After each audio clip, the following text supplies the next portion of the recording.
Hello friends, मैं हूं रविचंद्रा और आज बात करेंगे हम रेड जेल के बारे में। इससे पहले मैंने हमबोल्ट की दो वीडियोज़ बनाई थी और रिक्टर की कल एक वीडियोज़ बनाई थी। उसको जा कर के देखिएगा। उसमें जितने भी उनके क्रियाकलाप रहे हैं, कब आए थे और क्या क्या उनका योगदान था ज्योग्राफी में, वो मैंने पूरा बताने की कोशिश की है। और आज रेड जेल के बारे में विस्तार से पूरा जानेंगे, A to Z। कहाँ के निवासी थे, किस चीज़ से संबंधित थे, क्या क्या उनके योगदान रहे हैं और किस प्रकार से क्वेश्चंस आपकी नेट में पूछे भी गए हैं। चलिए देखते हैं। सबसे पहले रेड जेल के बारे में जानते हैं। आज रेड जेल के लिए ही सारा टॉपिक है ये।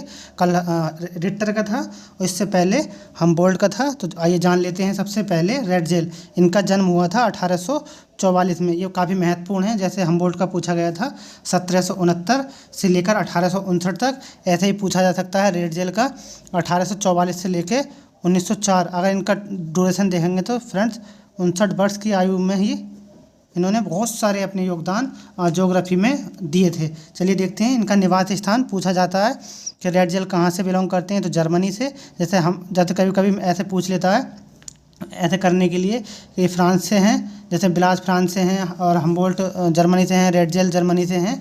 तो इस तरह से मैच द फॉलोइंग में पूछे जाते हैं। तो निवास स्थान इनका जर्मनी, यानी जर्मनी से बिलोंग करते हैं ये। फिर इनकी प्रसिद्धि देख लेते हैं, यानी प्रसिद्धि क्या थी इनकी, फेमस किस चीज़ में थे। तो कंसेप्ट ऑफ लेवेंश्रम, यानी कि लेवेंश्रम की संकल्पना या अवधारणा दी थी। वो बताया था जीवित जीव। तो लेवेंश्रम की अवधारणा में बताया था जीवित जीव। तो पूछा जाएगा कंसेप्ट ऑफ लेवेंश्रम किसकी है, तो यह है रेड जेल की।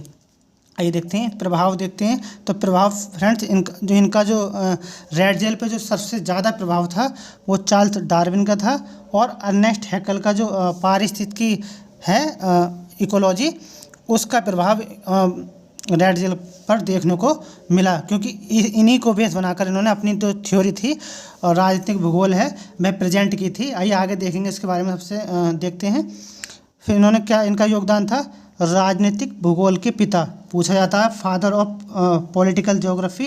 तो रेड जेल पूछा जाएगा फादर ऑफ ह्यूमन ज्योग्राफी। तो फ्रेंड्स यही हैं। अगर फादर पूछा जाएगा फ्रेंड्स, फादर, तो हम लगाएंगे ह्यूमन ज्योग्राफी के रेड जेल। फादर पूछा जाएगा, पूछेंगे मानव भूगोल के पिता कौन है, यानी कि ह्यूमन ज्योग्राफी के फादर कौन है, तो रेड जेल हैं। पूछा जाएगा ह्यूमन ज्योग्राफी के फाउंडर कौन है, फाउंडर यानी कि संस्थापक। तो संस्थापक जो है फ्रेंड्स हैं बिलास। तो यहाँ कन्फ्यूजन नहीं होना। अगर संस्थापक पूछेगा फाउंडर तब बिलास लगाएंगे। मानव भूगोल के पिता अगर पूछें तो रेड जेल लगाएंगे। और पॉलिटिकल ज्योग्राफी के पिता पूछें तब भी रेड जेल लगाएंगे। तो फ्रेंड्स इनको याद रखिएगा, काफ़ी महत्वपूर्ण है। आगे देखते हैं।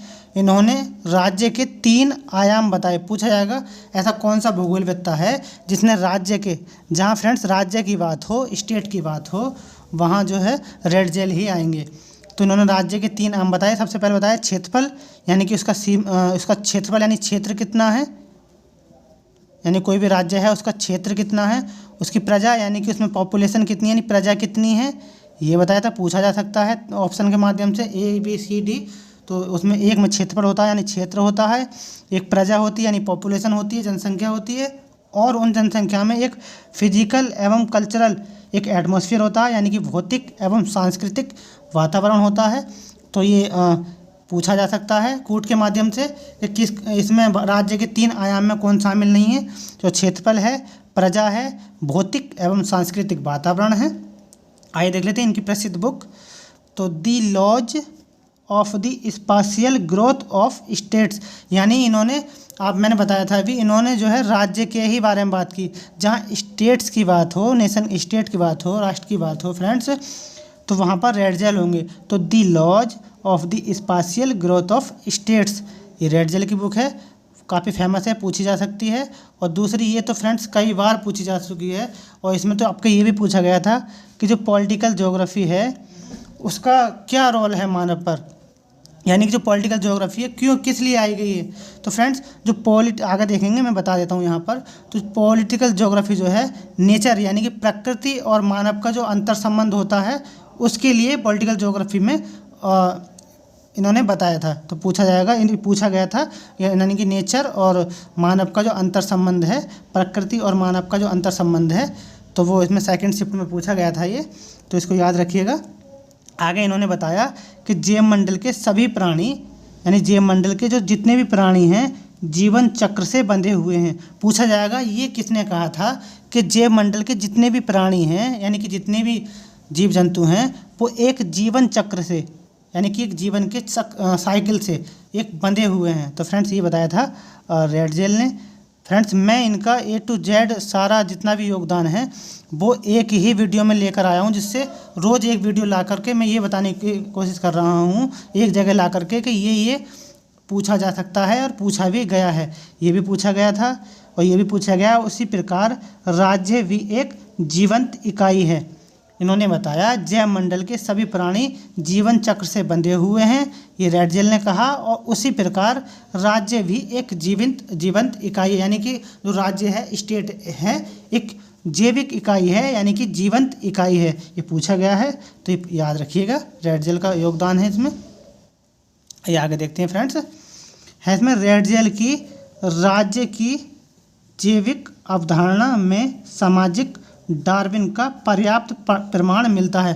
पूछा जाएगा किसकी पुस्तक में राज्य की जैविक अवधारणा में सामाजिक डार्विन का, समाज में जो डार्विनवाद आया था, नेचुरल सिलेक्शन जो डार्विनवाद का आया था, उससे काफ़ी प्रभावित हुए थे रेडजेल। इन्होंने बताया था प्रजाति के बारे में, लेकिन इन्होंने एक स्टेट को माना कि जो एक स्टेट, दो स्टेट होते हैं जिसमें एक सबल होता है, यानी कि एक मजबूत होता है, एक कमज़ोर होता है, यानी कि एक वीक होता है। एक सबल एक कमज़ोर होता है, जिसमें सबल जो होता है कमज़ोर पर अपना आधिपत्य जमा लेता है, जिसमें सबल की विजय होती है, और जो कमज़ोर होता है वो आखिरकार हार जाता है और मृत्यु को प्राप्त होता है। तो इस तरीके से इन्होंने बात की थी, यानी कि राज्य की जैविक अवधारणा में सामाजिक डार्विनवाद का पर्याप्त प्रमाण मिलता है। उन्होंने जीव के बारे में बताया, यानी कि जो संघर्ष करता है नेचुरल सिलेक्शन में तो वही जीतता है, ये डार्विन ने कहा था। इन्होंने राज्य को बताया कि यानी कि जो राज्य एक सबल होता है, एक कमज़ोर होता है, जो सबल होता है वो जीत जाता है और जो कमज़ोर हो जाता है वो उसके आधिपत्य में आ जाता है, यानी कि उसके अंदर में आ जाता है और उस पर सबल राज्य का अधिकार होता है। तो उन्होंने राज्य के लिए बताया था, इन्होंने जीव के बारे में बताया था। आइए देख लेते हैं, यानी कि डार्विन की जीव की जो बात थी वो रेडजेल ने आगे बढ़ाई थी। आइए देखते हैं फ्रेंड्स, आगे काफ़ी महत्वपूर्ण मैं लेकर के कंटेंट आया हूँ। मैंने सोचा क्यों ना इनको सारा जो है उसको एक जगह इकट्ठा किया जाए और एक वीडियो में बनाया जाए। आगे देखते हैं, अंतर्राष्ट्रीय राजनीति में राज्यों के मध्य निरंतर वातावरण, यानी कि जो अंतर्राष्ट्रीय राजनीति है उसमें राज्यों के मध्य जो निरंतर जो वातावरण होता है उसे सर्वाधिक प्राप्त करने की होड़ लगी रहती है। जैसा कि मैंने बताया कि एक राज्य सबल होता है, एक कमज़ोर होता है, उसमें एक दूसरे में एक होड़ लगी रहती है कि मैं आगे हूँ या मैं आगे हूँ। तो यही बताना चाह रहा है कि अंतर्राष्ट्रीय राजनीति में राज्यों के मध्य निरंतर वातावरण से सर्वाधिक प्राप्त करने की होड़ लगी रहती है। इसी अवधारणा को, यानी कि इसमें एक समर्थ राज्य ही सफल होता है। इन्होंने कहा था एक समर्थ राज्य, यानी कि एक जो मजबूत राज्य है वही सफल होता है।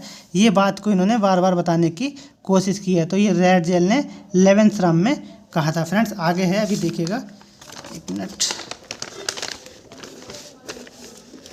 सॉरी फ्रेंड्स, आगे देखते हैं।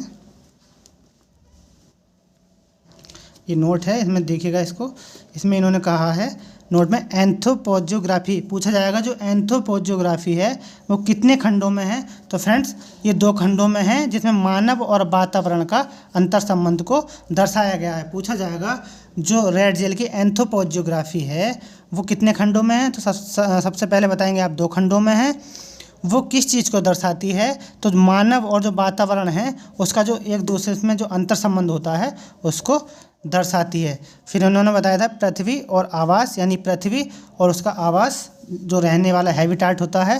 फिर बालकर कुंडे, इन्होंने पूछा जाएगा बालकर कुंडे पर कार्य किसने किया? तो फ्रेंड्स बालकर कुंडे पर इन्होंने भी किया था और बालकर कुंडे पर रिचतोफन ने भी किया था और बालकर कुंडे पर ऑस्कर पेस्टल ने भी कार्य किया है प्रजातियों के वर्णन के लिए। ये काफ़ी महत्वपूर्ण कंसेप्ट है। पूछा जाएगा बालकर कुंडे पर किस किस ने काम किया? तो फ्रेंड्स सबसे पहले तो रेडजेल को जान रहे हैं क्योंकि रेडजेल के बारे में बता रहा हूँ मैं यहाँ। फिर दूसरा रिचतोफन ने भी कार्य किया था, रिचतोफन। तीसरा बात करें तो ऑस्कर पेस्टल ने भी, आस्कर पेस्टल ने भी बालकर कुंडे पे जो प्रजातियां थीं, रेसेस थीं, उसके बारे में काफ़ी विस्तृत वर्णन किया था, जिसने सर्वप्रथम फ्रांस में इन्होंने नवीन भूगोल लिखा था सबसे पहले फ्रांस के अंदर। चलो उसको बाद में देखेंगे, जर्मन के अंदर। आइए देख लेते हैं। फिर है भूमध्य सागरीय तट के जीव, यानी कि पूछा जाएगा जो भूमध्य सागर है अपना, यानी कि उसके तट के जीव के बारे में किसने बताया था? तो फ्रेंड्स ये थे रेडजेल। फिर राजनीतिक भूगोल, पॉलिटिकल ज्योग्राफी, ये मैं कई बार बता चुका हूँ, आगे देखते हैं नोट में। रेडजेल पृथ्वी को एक जैविक इकाई के रूप में मानते थे, ये कई बार पूछा गया है कि किस वाली बुक में इन्होंने बताया है कि रेडजेल पृथ्वी को एक जैविक इकाई के रूप में मानते हैं, वो किस में बताया गया है? तो फ्रेंड्स ये बताया गया था लेवेंथ्रम, यानी कि लेवेंथ्रम का मतलब होता है जीवित आवास या जीवित जीव। पूछा जाएगा कि लेवेंथ्रम जो बुक है उसमें पृथ्वी को एक जैविक इकाई के रूप में मानते थे। आइए देख लेते हैं आगे। इनसे अमेरिका की भूगोलवेत्ता एलन चर्चिल सैंपल बहुत ज़्यादा प्रभावित हुई और उनकी घोर कट्टर नीतिवादी शिष्य भी रहीं। पूछा जाएगा उनकी कट्टरवादी यानी घोर नीतिवादी शिष्य कौन थी? तो फ्रेंड्स ये थी चर्चिल सैंपल, यानी कि एलन चर्चिल सैंपल, जो कि अमेरिका से बिलोंग करती थी। फ्रेंड्स आगे इनका एक और कॉन्सेप्ट है, जब इन्होंने पहले तो इन नीतिवादी को मानते थे रेडजेल, लेकिन कुछ समय के पश्चात ये मानववादी भूगोल को स्वीकार करने लगे, जिससे नाराज होकर एलन चर्चिल सैंपल यूएसए चली आई। पूछा जाएगा ऐसी कौन सी भूगोलवेत्ता थी जो रेडजेल से नाराज होकर के इनके जो पहले तो ये, क्योंकि ये नीतिवाद को मानती थी, घोर नीतिवादी थी सैंपल, लेकिन जैसे ही मानव भूगोल को जब रेडजेल मानने लगे तो इनसे नाराज होकर के जो एलन चर्चिल सैंपल हैं अपने यूएसए, जर्मन से यानी कि यूएसए चली आई। काफ़ी महत्वपूर्ण है, पूछा जा सकता है। आगे देखते हैं नोट। मानव भूविज्ञान शब्द पूछा जाएगा, मानव का जो भूविज्ञान शब्द है वो किसने दिया, यानी टोटल मानव भूविज्ञान शब्द पूछे तो फ्रेंड्स ये दिया था रेडजेल महोदय ने। काफ़ी महत्वपूर्ण है, पूछा जा सकता है। आगे है राजनीतिक भूगोल में राज्य एवं समाज के जीववादी सिद्धांत। पूछा जाएगा पॉलिटिकल ज्योग्राफी में राज्य एवं समाज के जीववादी सिद्धांत को किसने दिया? तो फ्रेंड्स रेडजेल। ये काफ़ी महत्वपूर्ण मैं बता रहा हूँ क्योंकि कई बार पूछा भी गया है पीवाईक्यू में। आगे आप पीवाईक्यू सॉल्व करते होंगे तो सब आते होंगे नज़र। आगे है राजनीतिक भूगोल में रेडजेल ने राज्य की जीव से तुलना की। पूछा जाएगा कौन सी बुक में रेडजेल ने राज्य की एक जीव से, यानी एक स्टेट है और एक जीव है, उसकी तुलना किसने की थी? तो राजनीतिक भूगोल में रेडजेल ने राज्य की जीव से तुलना की और सीमा विस्तार को प्राकृतिक जैविक आवश्यकता की पूर्ति माना। तो फ्रेंड्स ये थे रेडजेल। आगे देखते हैं। डार्विन के समकालीन होने के कारण डार्विन के विकासवाद के सिद्धांत को मानव समाज पर लागू किया। पूछा जाएगा ऐसा कौन सा भूगोलवेत्ता है जिसने डार्विन के समकालीन होने के कारण, यानी क्योंकि ये डार्विन के समकालीन रहे हैं, इनको ही बेस बनाकर इन्होंने अपनी ऑर्गेनिक थ्योरी, यानी कि जो ऑर्गेनिक थ्योरी है उसको प्रेजेंट किया था। क्या बेस बनाया था? डार्विन का जो नेचुरल सिलेक्शन है उसको बेस बनाकर इन्होंने डार्विन के विकासवाद को के सिद्धांत को मानव समाज पर लागू किया। काफ़ी महत्वपूर्ण पूछा जा सकता है। आगे देखते हैं। राजनीतिक भूगोल, यानी कि इसमें प्रकृति व मानव के मध्य अंतर संबंधों के परिणामों को बताया। फ्रेंड्स ये मेरा क्वेश्चन अभी जब नेट का एग्ज़ाम हुआ था 2022 को 5 जनवरी को सेकंड शिफ्ट में, तो पूछा गया था कि जो पॉलिटिकल ज्योग्राफी है इसका अभिप्राय क्या है, इस तरीके से था। तो सबसे पहले यही लिखा हुआ था ऑप्शन में, लेकिन मैंने फ्रेंड्स क्या लगाया था, जैसा मैंने सबसे पहले ऊपर बताया था आपको, मैंने बताया था कि पृथ्वी एक जैविक इकाई के रूप में मैं ये लगा के आया था जो चौथा ऑप्शन था। तो फ्रेंड्स मेरा गलत हो गया था। इसका जो राजनीतिक भूगोल का अर्थ जो था वो प्रकृति व मानव के मध्य जो अंतर संबंध होते हैं उसके परिणामों को बताया था राजनीतिक भूगोल में। और मैं लगाया के आया था फ्रेंड्स कि राजनीतिक भूगोल का अभिप्राय है एक जैविक इकाई के रूप में संबंध। तो फ्रेंड्स ये मेरा गलत हुआ था। और आगे देखते हैं। फिर है सामाजिक डार्विनवाद। तो पूछा जाएगा सामाजिक डार्विनवाद यानी कि सोशल डार्विनिज्म किसका है, तो फ्रेंड रेडजेल का है। अगर डार्विनवाद देखकर फ्रेंड्स, सोशल डार्विनवाद अगर देख के हमें डार्विन नहीं लगाना है, क्योंकि जो सोशल डार्विनवाद की जो बात की थी वो रेडजेल ने की थी। आगे देखते हैं फ्रेंड्स, पर्यावरणीय नीतिवाद। फ्रेंड्स पूछा जाता है मैच द फॉलोइंग में निश्चयवादी या नियतिवादी रेडजेल, और संभववादी बिलास, और प्रसंभववादी OH स्पेड। इस तरह से पूछे जाते हैं, तो ये मैच द फॉलोइंग में पूछे जाते हैं। फिर इन्होंने सबसे महत्वपूर्ण कंसेप्ट दिया था लिविंग स्पेस। लिविंग स्पेस यानी कि रहने के लिए एक बास या स्थान। पूछा जाएगा लिविंग स्पेस का क्या मतलब होता है, यानी कि एक हैबिटाट होता है, यानी कि रहने के लिए एक हमारा आवास होता है, उसी को लिविंग स्पेस कहा। किसने? रेडजेल ने। तो ये काफ़ी महत्वपूर्ण है, पूछा जा सकता है, पूछा भी गया है। आगे देखते हैं, सबसे अंतिम में है इनका निष्कर्ष। फ्रेंड्स अगर वीडियो पसंद आए तो लाइक ज़रूर करना, काफ़ी महत्वपूर्ण मैंने कोशिश की है बनाने की, वीडियोज़ सारा कुछ बनाने की, तो इसको ज़रूर पूरे अंत तक देखना फ्रेंड्स। चलिए देखते हैं, लाइक ज़रूर करना, शेयर करना, सब्सक्राइब भी करना। फिर निष्कर्ष है, सर्वप्रथम निश्चयवादी यानी सबसे पहले निश्चयवादी बात किसने की? रेडजेल ने की। बाद में मानववादी यानी मानव भूगोलवेत्ता हो गए थे, जिससे नाराज होकर के एलन चर्चिल सैंपल जर्मनी से USA को चली आई थी, जैसा कि मैंने पीछे बताया था। फ्रेंड्स तो ये रही आज की वीडियो, अच्छी लगे तो लाइक करें, शेयर करें, सब्सक्राइब करें। आज के लिए इतना ही, थैंक यू सो मच।